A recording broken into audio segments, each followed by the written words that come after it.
Біз қазақ деген көшпелі өмір салтын ұстанған халықпыз ғой. Бір күні Қазыбек бидің атасы Шаншар би өз ауылымен басқа жаққа көшетін болыпты.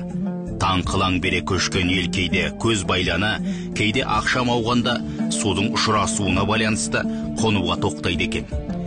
Оты суы келіскен жерге бірер күн еру қылса, тақырға тап болғанда көп бөгілмей үдере көшеді. Сондай салқар көштің үстінде ауыл адамдары ел иесі Шаншар ақсақалға келіп, баласы Келдібектің аяға ауыр келіншегі Тоқмейіл кейіндеп қалған, еру қылған жерге әлі жетпей жатқанын хабарлайды. Мұны естіген абыз қарт жігіттерге келіннің аты болдырып қалған ау шамасы. Алдынан менің қара жорғамды жіберіңдер.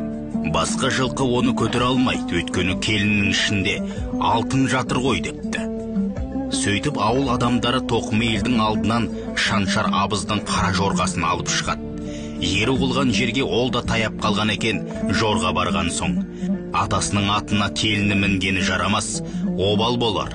Мен ертоқымның үзеңгісінен ұстабақ барайын деп ауылға жаяулап жеткен екен. Келісімен толғатып тал түсте босанады. Сонда туған нәресте Қазыбек би көрінеді. Осы бір қып-қысқа оқиғада қандай терең мән жатыр десеңізші. Бұл жерде Шаншар абыздың көрегендігі мен келіні Тоқмейілдің тектілігін байқамау мүмкін емес. Шаншар би келіннің әрбір әрекетіне, сөзіне, ісіне, оның арғы тек тамырына қарап, дүниеге қандай бала әкелетінін бұрыннан ақ біліп күтіп жүрген ғой.